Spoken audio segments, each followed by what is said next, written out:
Hi అండి, welcome to my channel. ఈరోజు మనం టమాటా బజ్జీ వేసుకుందామండి. దానికి కావాల్సిన ఇంగ్రీడియంట్స్ అవి చూద్దాము. ఫస్ట్ వచ్చేసి టమాటాస్, కారం, సాల్ట్, బేకింగ్ సోడా, పల్లీలు, ఆనియన్స్, కొత్తిమీర, లెమన్, ఎవరి పూరీలు.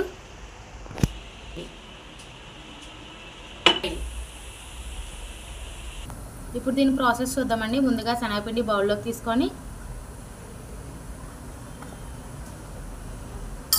దానికి సరిపడా కారం, సాల్ట్, సరిపడా బేకింగ్ సోడా, సరిపడా వాటర్ పోసుకొని బాగా కలపండి. ఇదిగోండి, థిక్నెస్ చూసుకోండి, పిండి ముద్దలు లేకుండా, మరీ పలుచగా కాకుండా మరీ ముద్దగా కాకుండా ఇలా కలుపుకోండి. స్టవ్ వెలిగించుకొని బాండి పెట్టి డీప్ ఫ్రైకి సరిపడా ఆయిల్ పోసుకుందామండి.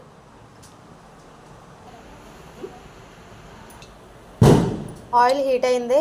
బాగా హీట్ అయిన తర్వాత అందులో పల్లీలు వేయించుకుందామండి. ముందుగా పల్లీలు బ్రౌనిష్ షేడ్గా వచ్చే వరకు వేయించాలండి. ఇదిగోండి, ఈ బ్రౌన్ షేడ్లోకి వచ్చిన తర్వాత పల్లీలు తీసి పక్కకు పెట్టుకోవాలండి. టమాటాలని ముందుగా వాష్ చేసి పెట్టుకోండి. తర్వాత పిండిలో డిప్ చేయాలండి. బాగా డిప్ చేసి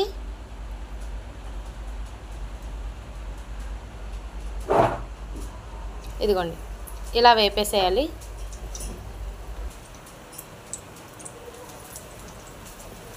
ఇదిగోండి, ఇలా బ్రౌన్ షేడ్లోకి వచ్చిన తర్వాత తీసి పక్కన పెట్టుకోవాలండి.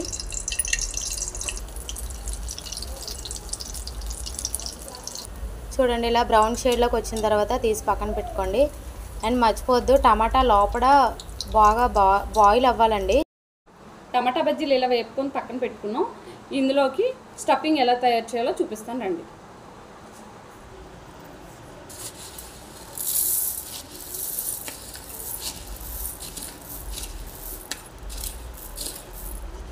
మూరెలు తీసుకున్నాం,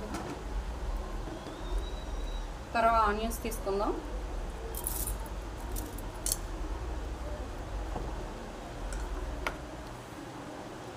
ఈ రుచికి తగ్గ సాల్ట్ వేసుకుందాం, కొంచెం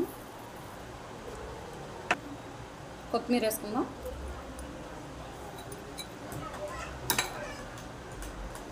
ఇందులో కొంచెం ఇష్టమైన వాళ్ళు లెమన్ పిండుకోండి, లేని వాళ్ళు తీసేసేయండి.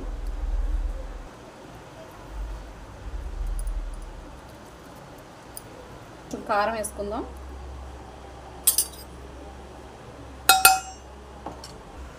కొంచెం పల్లీలు కూడా వేసుకుందాం, ఎందుకంటే వేయించుకుని పక్కన పెట్టుకున్నాం కదా అవి. ఇప్పుడు టమాటా బజ్జీ తీసుకొని ఇది సెంటర్ కట్ చేసుకొని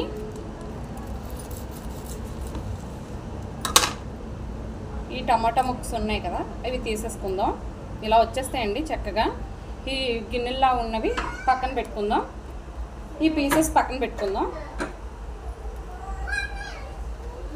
అన్నీ ఇలాగే మొత్తం కట్ చేసుకుని పక్కన పెట్టుకుందాం. ఇలా టమాటా కట్ చేసుకున్నాక టమాటాలన్నీ తీసేసుకొని ఇందులోని ఇవి ఇలా ఉంచుకుందామండి. ఈ లోపల ఈ టమాటాస్ ముక్కల్ని ఏం చేయాలో చూపిస్తాం. ఇప్పుడు మనం టమాటా ముక్కలు అందులో కట్ చేసి తీసుకున్నాం కదా, టమాటాలు ఈ ముక్కలు ఉన్నాయి కదా, ఇవి ఉంటాయి కదా, ఈ స్కిన్ తీసేయండి. టమాటాది ఇవి ఉన్నాయి కదా, ఈ ముక్కలు మనం ఇప్పుడు ఇందాక స్టఫింగ్ కోసం పక్కన పెట్టుకున్నాం కదా, అందులో వేసేసుకుందాం. అన్నీ మొత్తం అన్నీ ఇలాగే తీసేసుకొని టమాటా అవన్నీ ఇలా ఇవ్వండి, మొత్తం ఇలా తీసేసుకోండి. వచ్చేస్తాయి ఇలా అంటే. అన్నీ తీసుకొని ఇందులో వేసుకున్నాం కదండి.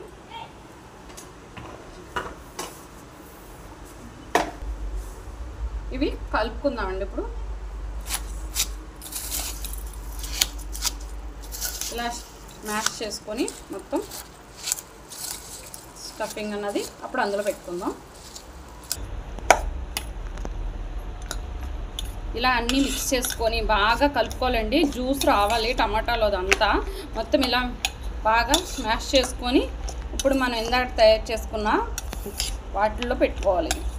ఇప్పుడు ఇలా తయారు చేసుకున్న మిశ్రమాన్ని ఇప్పుడు మనం పెట్టుకుందాం ఇందులో బాల్స్ గిన్నెలో. టమాటా బజ్జీ రెడీ అవుతుంది. ఇలా పెట్టుకోవాలండి మొత్తం. And finally yummy yummy tomato bajji ready.